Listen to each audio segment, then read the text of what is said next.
hello students आशा करो সকলো ভালে ভালে আছা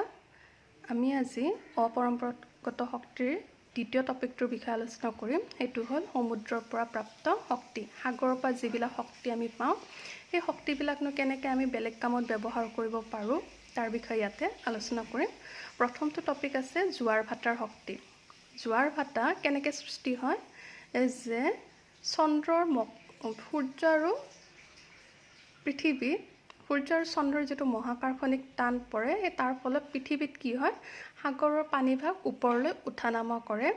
আৰু এই উঠানামা কৰা পৰিঘটনাটোকে কি বুলি কোৱা হয় জোৱাৰ আৰু ভাটা বুলি কয় যেটা ওপৰলৈকে উঠে তেতিয়া এটো জোৱাৰ বুলি কয় তললৈকে যেতিয়া নামে তেতিয়া এটো কি বুলি কয় ভাটা বুলি কোৱা হয় আৰু কৈছে যে আমি এই জোৱাৰ ভাটাৰ পৰাও কি কৰিব পাৰো আমি বৈদ্যুতিক শক্তি আহৰণ কৰিব পাৰো এটা কেনেকৈ বৈদ্যুতিক শক্তি আহৰণ কৰিব পৰা যাব যে জোৱাৰ মানে কি হয় পানী ওপৰলৈকে উঠে ভাটা মানে পানী তললৈকে নামি আহে ঢৌবিলাক হয়নে গতিকে তেনেকুৱা এটুকুৰা ঠাই বিচাৰি পিনে য'ত কি হৈছে জোৱাৰ ভাটা হয় তাতে যদি আমি হিহত জোৱাৰ আৰু ভাটাৰ মাজত যদি আমি কি কৰো এটা বান্ধ দি দিও বান্ধ দিলে কিবা পানীখিনি সদায় ওপৰ পাতো তললৈকে নামি আহিব গতিকে সেই বান্ধত যদি আমি কি কৰো টাৰবাইন ফিট কৰি দিয়া হয় যেটা পানী ওপৰ পা তললৈকে নামি আহিব খুব প্ৰচণ্ড জোৰেৰে নামি আহে নামি আহাৰ ফলত কি হ'ব টাৰবাইনটো ঘুৰিবলৈ ধৰিব আৰু আগতে বহুতবাৰ ডিসকাস কৰা হৈছে যে টাৰবাইনটো ঘুৰাৰ লগে লগে কি হ'ব টাৰবাইনটোৰ লগত জেনাৰেটৰ ফিট কৰা থাকে আৰু সেই জেনাৰেটৰটোৰে কি কৰিব পাৰি বৈদ্যুতিক শক্তিলৈকে ৰূপান্তৰ কৰিব পাৰি গতিকে জোৱাৰ ভাটাৰ পৰা আমি কি কৰিব পাৰো বৈদ্যুতিক শক্তি আহৰণ কৰিব পাৰো ইয়াৰ যি মেইন অসুবিধা কিটা হল যে জোৱাৰ ভাটা প্ৰথম যেটো অসুবিধা হল হেতু হল জোৱাৰ ভাটা সদায় গঠন নহয় জোৱাৰ ভাটা তোমালোকৰ হয়তো মুন নিউ মুন ডে আৰু বা ফুল মুন ডে একেটাৰ দিনৰ ভিতৰতে কি হয় জোৱাৰ ভাটা গঠন হয় মানে তেতিয়াহে কি হ'ব ইয়াৰ শক্তিটো খুব বেছি হয় এনেটো ঢৌ সাগৰত এনেও কম বেছি পৰিমাণে থাকে কিন্তু জোৱাৰ আৰু ভাটা যেতিয়া হ'ব তেতিয়াহে আমি তাৰ পৰা শক্তি বৈদ্যুতিক শক্তিলৈকে আহৰণ কৰিব পাৰিম এনে পানীৰ ঢৌৰ পৰা আমি কি কৰিব নোৱাৰো বৈদ্যুতিক শক্তি উৎপাদন কৰিব নোৱাৰো এটো হল ফাৰ্স্ট ডিফাৰেন্স যে সদায় গঠন নহয় দ্বিতীয়টো হল যে জোৱাৰ আৰু ভাটাত যেতিয়া 3 মিটাৰ ডিফাৰেন্সটো কি হ'ব লাগিব এই পানীৰ ঢৌটোৰ ডিফাৰেন্স 3 মিটাৰ হলেহে তাতে কি কৰিব পাৰি বান্ধ দিব পাৰি বান্ধ দিলেহে টাৰবাইন ফিট কৰি পিনে তাৰ পৰা বিদ্যুৎ শক্তি উৎপাদন কৰিব পৰা যাব গতিকে কৈছে যে এটা হল যে সদায় গঠন নহয় আৰু দ্বিতীয়টো হল যে উপযুক্ত স্থান কি হ'ব সীমিত বান্ধ আমি যতে ততে নিৰ্মাণ কৰিব নোৱাৰো গতিকে বান্ধৰ স্থানটো সীমিত হোৱাৰ কাৰণে আমি এই দুটা হল মেইন ডিফাৰেন্স গতিকে যেতিয়া আমি উৎপাদন কৰিব পৰা যায় তাৰ পৰা আমি কি কৰিব পাৰো জোৱাৰ ভাটাত যদি আমি বান্ধ লগাব পাৰো তেনে তাৰ পৰা আমি কি কৰিব পাৰিম শক্তি আহৰণ কৰিব পাৰিম তাৰ পিছত নেক্সটটো কৈছে যে মহাসমুদ্ৰৰ পৰা আমি কি কৰিব পাৰো সাগৰৰ তৰংগ শক্তিৰ পৰা আমি কি কৰিব পাৰো বৈদ্যুতিক শক্তি উৎপাদন কৰিব পাৰো যে কি কৈছে সমুদ্ৰ উপকূল প্ৰকাণ্ড তৰংগৰ গতি শক্তি আহৰণ কৰি ওপৰৰ উল্লেখিত উপায়েৰে বিদ্যুৎ উৎপাদন কৰিব পাৰি সমুদ্ৰত বোৱা প্ৰবল বতাহে এই তৰংগৰ জন্ম দিয়ে এই স্থানত যিবোৰ স্থানত তৰংগবোৰ অতিশয় শক্তিশালী তেনেবোৰ স্থানত তৰংগৰ শক্তিৰ ব্যৱহাৰ ফলপ্ৰসূ তৰংগত নিহিত শক্তিৰ ব্যৱহাৰৰ বাবে টাৰবাইন ঘূৰাবলৈ তথা বিদ্যুৎ উৎপাদন কৰিবলৈ অনেক প্ৰকাৰ সঁজুলি উদ্ভাৱন কৰা হৈছে যে আগতে যেনেকৈ জোৱাৰ ভাটাৰ কথা আমি আলোচনা কৰিলো ঠিক তেনেদৰে কি বুলি কৈছে যেতিয়া তৰংগ যেতিয়া পানীৰ যিবিলাক ঢৌ আছে ঢৌবিলাকৰ পৰা কি হয় শক্তি কিছুমান জন্ম হয় গতিকে সেই তৰংগৰ শক্তিৰ পৰাও আমি কি কৰিব পাৰো একে ধৰণেৰে আমি টাৰবাইন ফিট কৰি পিনে তাৰ পৰা বিদ্যুৎ শক্তি উৎপাদন কৰিব পাৰো আৰু এই তৰংগৰ শক্তিখিনি ক্যাপচাৰ কৰিবৰ কাৰণে এতিয়া বিভিন্ন ধৰণৰ কিছুমান সঁজুলি বা টাৰবাইন বিলাক ঘূৰাবৰ কাৰণে বিভিন্ন ধৰণৰ কিছুমান সঁজুলি উদ্ভাৱন কৰা হৈছে এই যিমান বিলাক কৈছে জোৱাৰ ভাটাৰ শক্তি তৰংগ শক্তি এইবিলাক কি হৈছে যে সকলো ঠাইতে এইবিলাক ইউজ কৰিব পৰা হোৱা নাই কিছুমান ঠাইতহে কৰিব পৰা গৈছে গতে এইবিলাকো এটা পিছলৈকে ভৱিষ্যতলৈকে এইবিলাকো কি হ'ব পাৰে যিমানে ৰিসাৰ্চ কৰা হ'ব সেইবিলাকো আমি কি কৰিব পাৰো যে শক্তিৰ উৎস হিচাপে আমি এইবিলাক কনসিডাৰ কৰিব পৰা যাব 3 নম্বৰটো কৈছে মহাসামুদ্ৰিক তাপীয় শক্তি মানে কি হৈছে যে তোমালোকে জানা সূৰ্যৰ ৰশ্মি কি হয় পানীৰ সমুদ্ৰৰ ওপৰ ভাগত বা নদীয়ে হওক বা সমুদ্ৰই হওক সেইবিলাকৰ ওপৰ ভাগত পৰাৰ লগে লগে কি হ'ব তাৰে পানী ভাগ কি হয় গৰম হয় হয়নে গতিকে ইয়াতে হেতুৰ ওপৰত কনসিডাৰ কৰি পিনে আমি কি কৰিব পাৰো তাপীয় শক্তি আহৰণ কৰিব পাৰো যে কি কৈছে যে সূৰ্যৰ তাপৰ ফলত সমুদ্ৰৰ ওপৰৰ পানী ভাগ গৰম হয় না তলৰ পানী ভাগ অকনমান ঠাণ্ডা হয় যদি এই ডিফাৰেন্সটো ওপৰ আৰু তলৰ পানীৰ ভাগৰ যেটো টেম্পাৰেচাৰ ডিফাৰেন্স হয় হেতু যদি মিনিমাম 20 ডিগ্ৰী সেন্টিগ্ৰেড হয় তেনেহলে তেতিয়া আমি তাৰ পৰা কি কৰিব পাৰিম শক্তি উৎপাদন কৰিব পাৰিম কেনেদৰে শক্তি উৎপাদন কৰা হয় যে এই প্ৰকল্পটো কি কৰিব যিখিনি ওপৰৰ গৰম পানী আছে সেই গৰম পানীখিনি কি কৰিব টিউবৰ জৰিয়তে বা পাইপৰ জৰিয়তে তাতে কি হয় এমোনিয়া পঠাই দিয়া হয় আৰু পানীখিনি গৰম হোৱাৰ কাৰণে কি হ'ব এই এমোনিয়াৰ দৰে যেটো তৰল পদাৰ্থ আছে সেইখিনি বইল হ'বলৈ আৰম্ভ কৰে আৰু যেতিয়া বইল হ'ব বইল হোৱাৰ লগে তাৰ পৰা কি হ'ব বাষ্প ওলাব আৰু সেই বাষ্পৰে কি কৰিব পৰা যায় টাৰবাইন বিলাক ৰোটেট কৰোৱা হয় আৰু ৰোটেট কৰাই তাৰ পৰা কি কৰিব পৰা হয় আমি বিদ্যুৎ শক্তি উৎপাদন কৰিব পাৰো তাৰ পিছত নেক্সট আছে ভূতাপীয় শক্তি ভূতাপীয় শক্তি কি কৈছে যে ভূতাত্ত্বিক পৰিৱৰ্তনৰ ফলত ভূত্বকৰ গভীৰতৰ উষ্ণ অঞ্চলত গঠন হোৱা গলিত শিলবোৰ ওপৰলৈ ঠেলা খাই আৰু উষ্ণ অঞ্চল নামৰ অঞ্চল কিছুমানত জমা হৈ থাকে তোমালোকে আগতেও পঢ়িছা আমাৰ কি হৈছে পৃথিৱীৰ কেন্দ্ৰৰ ভিতৰত আৰ্থ ক্ৰাষ্ট বা ভূত্বকত কি হয় কিছুমান শিল আছে শিলবিলাকে কি কৰে ঠেলা ঠেলি কৰি পিনে সিহঁতে ওপৰলৈকে উঠি আহিবলৈ চেষ্টা কৰি থাকে আৰু যিবোৰ ঠাইত শিলবোৰ ওপৰলৈকে উঠি আহে সেইবিলাক কি হয় সেইবিলাক অঞ্চলক কি বুলি কোৱা হয় হটস্পট বুলি কোৱা হয় আৰু সেই হটস্পট এৰিয়াত যদি কেনেবাকে পানী মিহলি হৈ যায় তেনেহলে তাৰে পানীবিলাক কি হয় গৰম হৈ যায় আৰু তোমালোকে তেনেকে শুনি চাই চাগে গৰম পানীৰ গতিকে যেতিয়া তেনেকে ওলাই আহিব গৰম পানীবিলাক যেতিয়া শিলত কি হয় ভিতৰত থকা শিলবিলাকৰ ফলত পানীখিনিও কি হৈ যায় গৰম হোৱাৰ ফলত সেইবিলাক যেতিয়া ওপৰলৈকে নিজে নিজে উঠি আহে তেতিয়া হেতুকে কি বুলি কোৱা হয় গৰম পানীৰ বুলি কোৱা হয় গতিকে ইয়াতে কি কৰা হয় এই শিলবিলাক যদি য'ত আছে হটস্পট এৰিয়াবিলাক যদি সিলেক্ট কৰিব পৰা যায় তেনেহলে পাইপৰ যোগেদি কি হয় এই শিলত যিবিলাক পানী আছে শিলত থকা পানীবিলাক কি কৰিব বা শিলত থকা যিবিলাক বাষ্প গৰম হোৱাৰ ফলত কি হ'ব তাৰ পৰা কিছুমান বাষ্প ওলাই থাকিব হয়নে আৰু যদি আমি তেনেকে ঠাইবিলাক সিলেক্ট কৰিব পাৰো যে অমুকখিনি এৰিয়াত কি হৈ আছে হটস্পট হয় আৰু তাৰ পৰা কি কৰিব পাৰো শিল কিছুমান সিলেক্ট কৰি পিনে তাৰ পৰা পাইপ ভৰাই পিনে বাষ্পবিলাক যদি ওলাই আনিব পাৰি টাৰবাইন বিলাক যদি ঘূৰাব পৰা যায় তাৰ পৰা কি কৰিব পাৰি বিদ্যুৎ উৎপাদন কৰিব পাৰি কৈছে যে উৎপাদন ব্যয় বেছি নহয় এই শক্তিৰ বাণিজ্যিক লাভদায়কতা থকা উৎসৰ সংখ্যা নিশ্চয় কম কৈছে যে খৰচ যদিও বা বেছি নহয় কিন্তু কি হৈছে যে হটস্পট এৰিয়াবিলাক সিলেক্ট কৰাটোৱে কি হৈছে সবতছে ডাঙৰ কাম বা যিখিনি আছে সেইখিনিও কি হৈছে খুব কম পৰিমাণতহে এতিয়ালৈকে সিলেক্ট হৈছে নিউজিলেণ্ড আৰু আমেৰিকা যুক্তৰাষ্ট্ৰত ভূতাপীয় শক্তিৰ আধাৰত নিৰ্মাণ কৰা বহু সংখ্যক শক্তি প্ৰকল্প কাৰ্যকৰীভাৱে চলি আছে দুখন ঠাইৰ কথা কৈছে নিউজিলেণ্ড আৰু আমেৰিকা তাতে কি হৈছে ভূতাপীয় শক্তিৰ দ্বাৰা কি কৰা হৈছে কিছুমান প্ৰকল্প আছে আৰু সেই প্ৰকল্পবিলাক এতিয়াও কাৰ্যকৰী হৈ আছে এইবিলাক কাম কৰি আছে তাৰমানে সেইবিলাক অঞ্চলত তাৰমানে তেওঁলোকে কি কৰিছে কিছুমান হটস্পট এৰিয়া সিলেক্ট কৰিব পাৰিছে আৰু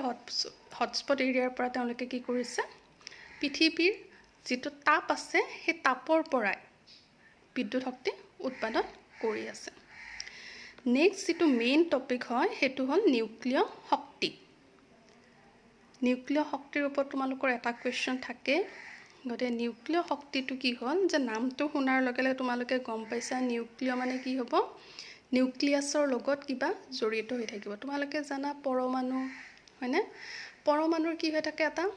চেণ্টাৰ থাকে এটা নিউক্লিয়াছ থাকে আৰু সেই নিউক্লিয়াছৰ পৰা যেতিয়া শক্তি আহৰণ কৰা হয় তেতিয়া হেতুকে কি বুলি কোৱা হয় নিউক্লিয় শক্তি বুলি কোৱা হয় আৰু নিউক্লিয় দুই ধৰণৰ কি আছে প্ৰক্ৰিয়া আছে এটা হল নিউক্লিয় বিযোজন আৰু এটা হ'ব নিউক্লিয় সংযোজন এই দুই ধৰণৰ প্ৰক্ৰিয়া আমি ইয়াতে ডিছকাছ কৰিম বিয়োজোজনত মানে কি হয় এটা নিউক্লিয়াছৰ পৰা দুটা বা তিনিটা নিউক্লিয়াছলৈকে ভাঙি যায় সংযোজনত আৰু কি হ'ব আগতে আমি চেপ্টাৰ 1তে পঢ়িছোঁ সংযোজন আৰু বিযোজন প্ৰক্ৰিয়া মানে সংযোজন মানে কি হয় যে দুটা লগ লাগি পিনে এটা হ'ব আৰু ইয়াতে বিযোজনত কি হৈছে এটা ডাঙৰ পৰমাণু হেতু কি হ'ব দুটা বা তিনিটা পৰমাণুলৈকে বা দুটা বা তিনিটা নিউক্লিয়াছলৈকে কি হয় ভাঙি যায় আৰু নিউক্লিয়াৰ বিযোজন প্ৰক্ৰিয়াত সাধাৰণতে ইউৰেনিয়াম প্লুটনিয়াম বা থৰিয়ামক কিছুমান নিউট্ৰনেৰে খুন্দা মাৰি দিয়া হয় আৰু খুন্দা মাৰি দিয়াৰ ফলত ইহঁত কিছুমান পাতল নিউক্লিয়াছলৈকে ভাঙি যায় যেনে বেৰিয়াম ক্ৰিপ্টন এইবিলাক কি হয় নিউক্লিয়াছলৈকে ভাঙি যায় আৰু যেতিয়া ভাঙি যাওঁতে কি হ'ব বহুত পৰিমাণৰ শক্তি কি কৰি দিয়ে ৰিলিজ কৰি দিয়ে নিৰ্গত কৰি দিয়ে আৰু এই শক্তিখিনিকে কি বুলি কোৱা হয় নিউক্লিয় শক্তি বুলি কোৱা হয় আৰু এই যে শক্তি উৎপন্ন হয় এই শক্তিখিনি বহুত পৰিমাণৰ হয় যেনে আমি কাৰ্বন নিউক্লিয়াছ এটাৰ দহনৰ যিমানখিনি শক্তি হ'ব তাৰ তুলনাত 10 গুণ তুলনাত বেছি শক্তি কি হয় নিৰ্গত হয় আৰু এই নিউক্লিয় শক্তিবিলাকৰ পৰা কি কৰিব পাৰি বিদ্যুৎ উৎপাদন কৰিবৰ কাৰণে কিছুমান নিউক্লিয়াৰ ৰিয়েক্টৰ ব্যৱহাৰ কৰা হয় চাবা কি দিছে বিদ্যুৎ উৎপাদনৰ বাবে নিৰ্মাণ কৰা নিউক্লিয়াৰ ৰিয়েক্টৰত নিয়ন্ত্ৰিত হাৰত শক্তি নিৰ্গত কৰা স্বপোষী নিউক্লিয় বিয়োজন শৃংখল প্ৰক্ৰিয়াত এনে নিউক্লিয় ইন্ধন ব্যৱহাৰ হয় নিৰ্গত শক্তিক বাষ্প উৎপাদন আৰু তাৰ পৰৱৰ্তী পৰ্যায়ত বিদ্যুৎ উৎপাদনৰ বাবে ব্যৱহাৰ কৰিব পাৰি থুৰতে যদি আমি ক'বলৈ যাওঁ থুলমূলকৈ যদি আমি ক'বলৈ যাওঁ তেনেহ'লে কি হ'ব এটা ডাঙৰ পৰমাণু আছে পৰমাণুৰ পৰা দুটা বা তিনিটা নিউক্লিয়াছলৈকে কি হৈ যায় ভাঙি যায় আৰু ভাঙি যোৱাৰ ফলত কি হ'ব এটা নিউট্ৰনে খুন্দা মাৰিছে খুন্দা মাৰাৰ ফলত তাৰ পৰা কি হৈছে তিনিটা নিউট্ৰন ৰিলিজ হয় আকৌ তেনেকৈ কি হ'ব এই প্ৰক্ৰিয়াটোতো কি হ'ব চেইন চিষ্টেমত চলি থাকিব এটাৰ পিছত সি আকৌ তিনিটা হ'ল তিনিটাৰ পৰা 6টা তিনিটাৰ পৰা 9টা হ'ব 9টাৰ পৰা 27টা হ'ব তেনেদৰে কি হ'ব চেইন ৰিয়েকশ্যনত চলি থাকিব গতিকে এনেকৈ চেইন ৰিয়েকশ্যনত যদি চলি থাকে তেনেহ'লে এইটো কেতিয়াও কি হ'ব কনষ্ট্ৰাক্টিভ পাৰপাজত কেতিয়াও ব্যৱহাৰ নহয় তাৰমানে সৃষ্টিমূলক কামত কেতিয়াও ব্যৱহাৰ কৰিব পৰা নাযাব সেইটো বিনাশে কৰিব গতিকে কি কৰা হয় আমাক এটা নিউট্ৰন ভাঙি যোৱাৰ পিছত এটা নিউট্ৰনে যেতিয়া পৰমাণু এটা খুন্দা মাৰিছে তেতিয়া তিনিটা নিউট্ৰন ভাঙি যোৱাৰ লগে আমাক কি লাগে আমাক এটা নিউট্ৰনহে প্ৰয়োজন গতিকে কি কৰিব সেই দুটা নিউট্ৰন যেতিয়া ওলাব সেই দুটা নিউট্ৰন কি কৰিবৰ কাৰণে এবজৰ্ব কৰিবৰ কাৰণে কি কৰা হয় নিউক্লিয়াৰ ৰিয়েক্টৰ এটা তাতে কি কৰা হয় প্ৰকল্প এটা নিৰ্মাণ কৰা হয় ৰিয়েক্টৰৰ কাম কি হ'ল যে যিমানখিনি এক্সট্ৰা নিউট্ৰন আছে সেইখিনি কি কৰিব সি এবজৰ্ব কৰিব আৰু ৰিয়েক্টৰত কি হ'ব যিমানখিনি শক্তি আছে শক্তিখিনি তাতে ষ্ট'ৰ হৈ থাকিব গতিকে তোমালোকে এইখিনিৰ পৰাই গম পোৱা যে কি হয় মই ক'লোৱে কনষ্ট্ৰাক্টিভ পাৰপাজতকৈ ডেষ্ট্ৰাক্টিভ পাৰপাজত কেতিয়াবা কি হয় ব্যৱহাৰ বেছিকৈ হ'ব পাৰে এটাৰ পৰা কি হৈছে দুটা তিনিটা ওলাইছে তিনিটাৰ পৰা 9টা 9টাৰ পৰা 27টা তেনেকৈ যদি ওলায়ে থাকে তেতিয়াহ'লে কি হ'ব এটা সময়ত গোটেই ধ্বংস হৈ যাব গতিকে ইয়াতে কি কৰা হৈছে ৰিয়েক্টৰবিলাকত কি কৰা হয় খুব হাইলি চিল কৰা থাকে তাৰমানে খুব ধুনীয়াকৈ একদম যাতে তাৰ পৰা যাতে আল্ট্ৰাভায়োলেট ৰেডিয়েশ্যন অতি শোষিত বেঙুনীয়া ৰশ্মি যাতে নোলায় তাৰ কাৰণে কি কৰিব লাগিব ব্যৱস্থা কৰিব লাগিব গতিকে ইয়াতে তোমালোকৰ এই নিউক্লিয় শক্তিৰ পৰা কি কৰা হয় বিদ্যুৎ উৎপাদন কৰিব পাৰি বুলি কৈছে আৰু ইয়াতে দিছে চোৱা যিটো মুখ্য বিপদটো হৈছে খৰচ বা ব্যৱহাৰ হোৱা ইন্ধনৰ সংৰক্ষণ আৰু নিষ্কাশন যে কেনেকৈ যদি খৰচো কৰিছোঁ বা ব্যৱহাৰো যদি কৰোঁ তেনেহ'লে খৰচ কৰিলে কি হ'ব সেইবিলাক সংৰক্ষণ কৰা ব্যৱহাৰ হোৱাৰ পিছত সেইবিলাক আকৌ আৱৰ্জনা যিবিলাক ওলায় সেইবিলাক কেনেদৰে কৰা থাকিব যিহেতু ইউৰেনিয়াম প্লুটনিয়াম থৰিয়াম এইবিলাকৰ পৰা কি হয় কিছুমান বিকিৰণ এনি টাইম ওলাই থাকে আৰু এইবিলাক যদি কেনেবাকৈ ৰিলিজ হৈ যায় পৰিৱেশত তেনেহ'লে কি হ'ব গোটেই পৰিৱেশটো প্ৰদূষণ হোৱাৰ সম্ভাৱনা থাকে 2 নম্বৰ যিটো অসুবিধা যে নিউক্লিয় বিকিৰণৰ নিঃসৰণ কেতিয়াবা হ'ব পাৰে যদি মই ক'লোঁ UV ৰেজ হয়নে UV ৰেজ যদি আমাৰ চাৰিওফালে ওলাই যায় ধৰা কোনোবা এটুকুৰা ঠাইত তোমালোকে আচ্ছা তোমালোকৰ হোমৱৰ্কো এইটো হ'ল যে ভাৰতত ক'ত নিউক্লিয়াৰ ৰিয়েক্টৰ আছে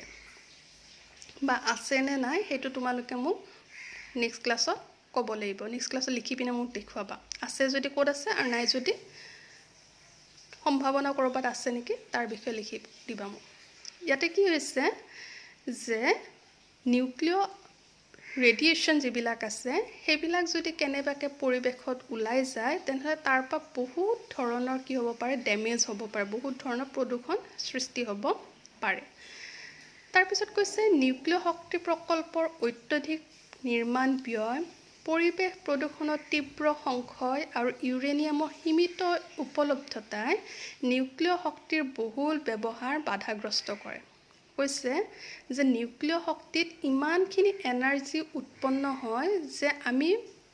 ভৱিষ্যতলৈকে চিন্তাই কৰিব নালাগে যে আমাৰ কেতিয়াবা শক্তি নোহোৱা হৈ যাব পৰম্পৰাগত শক্তিৰ উৎস শেষ হ'লেও আমি অকল নিউক্লিয়াৰ শক্তিৰ জৰিয়তে আমি বহুত হাজাৰ বছৰলৈকে কি কৰিব পাৰোঁ জীয়াই থাকিব পাৰিম আমাৰ যিখিনি চাহিদা আছে সেইখিনি কি হৈ থাকিব পূৰ হৈ থাকিব কিন্তু এই যে প্ৰকল্পটো যেতিয়া বনোৱা হয় তাতে বহুত খৰচ পৰে তাৰপিছত প্ৰকল্পটো বনোৱা হোৱাৰ পিছতো যদি তাৰ পৰা কেনেবাকৈ যদি UV ৰেডিয়েশ্যন ওলাই যায় তেনেহ'লে গোটেই পৰিৱেশটো কি হ'ব গোটেই এটা অঞ্চল কি হ'ব পাৰে ধ্বংস হৈ যাব পাৰে 3 নম্বৰ যেটো লিমিটেশন আছে যে ইউৰেনিয়াম এটো কি হয় ইউৰেনিয়ামৰ পৰা ভাঙি পিনেহে আমি কি কৰিব পাৰো এই চেইন ৰিঅ্যাকশনটো কৰিব পৰা যায় গতি ইউৰেনিয়ামৰ যেটো এভেইলেবিলিটি আছে হেতু কি হয় খুব কম পৰিমাণত আমাৰ প্ৰকৃতিত আছে গতিকে এই তিনিটা হোৱাৰ কাৰণে যদিও বা আমি শক্তি বহুত পালোহেতেন তেনেহলে কি আছে এটো ব্যৱহাৰ কৰাত কি আছে অকনমান বাধা আহিছে তাৰ পিছৰ প্যাৰাগ্ৰাফটোত কি কৈছে নিউক্লিয়াৰ শক্তি কেন্দ্ৰসমূহৰ অভিকল্পনাৰ পূৰ্বে নিউক্লিয়াৰ শক্তি প্ৰথমে ধ্বংসাত্মক উদ্দেশ্যত ব্যৱহাৰ কৰা হৈছিল ইয়াৰ আগতে তোমালোকক কৈছিল না নিউক্লিয়াৰ বিযোজন আৰু নিউক্লিয়াৰ সংযোজন বিযোজনত কি হৈছে তাৰ পৰা দুটা তিনিটা লৈকে ভাঙিছে আকৌ সংযোজনত কি আছিল যে দুটা লগ লাগি পিনে এটা পৰমাণু গঠন হয় গতিকে এই নিউক্লিয়াৰ শক্তি প্ৰথমতে ধ্বংসাত্মক কাৰ্যত ব্যৱহাৰ হৈছিল আৰু ধ্বংসাত্মক কাৰ্যত ব্যৱহাৰ হওঁতে তোমালোকে জানা হিৰোশ্বিমা আৰু নাগাসাকিত যে পাৰমাণৱিক যি বোমা হৈছিল এয়া নিউক্লিয়াৰ ৰিঅ্যাকশনৰ কাৰণে হৈছিল কৈছে নিউক্লিয়াৰ মাৰণাস্ত্ৰৰ নিউক্লিয়াৰ বিযোজন শৃংখল বিক্ৰিয়াৰ মৌলিক পদাৰ্থ বিজ্ঞান নিয়ন্ত্ৰিত নিউক্লিয়াৰ ৰিয়েক্টৰ এটাৰ পদাৰ্থ বিজ্ঞানৰ সৈতে একেই কিন্তু এই দুটাৰ নিৰ্মাণ প্ৰণালী সম্পূৰ্ণ সুকীয়া কৈছে যে নিউক্লিয়াৰ শক্তিসমূহ কি হৈছে সাধাৰণতে আগতে ধ্বংসাত্মক কাৰ্যতে ব্যৱহাৰ হৈছিল এই কাৰণে তাৰে যেটো ৰিঅ্যাকশন দেখা গৈছিল সেই ৰিঅ্যাকশনটো দেখাৰ কাৰণে ভৱিষ্যতে আৰু কোনোবাই যদি ধ্বংসাত্মক কাৰ্যত ব্যৱহাৰ কৰে সেই বুলি পিনে নিউক্লিয়াৰ শক্তিটো কি কৰিছে ব্যৱহাৰত এতিয়া কিছুমান ৰেষ্ট্ৰিকচন আহি গৈছে তোমালোকৰ নিউক্লিয়াৰ সংযোজনৰ কথাৰ ভিতৰ ইয়াতে হাইড্ৰোজেন বমৰ কথা কৈছে হাইড্ৰোজেন বমত কি হয় যে দুটা হাইড্ৰোজেন পৰমাণু লগ লাগি পিনে এটা হিলিয়াম অণু গঠন হয় হেতু নিউক্লিয়াৰ সংযোজন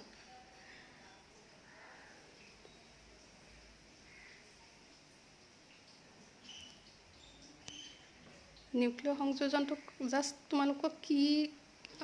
সংযোজন বুলি ক'লে কি হয় হেতু সুধিব পাৰা তেতিয়া তোমালোকে লিখিলে হ'ল যে দুটা পাতল নিউক্লিয়াছ লগ লাগি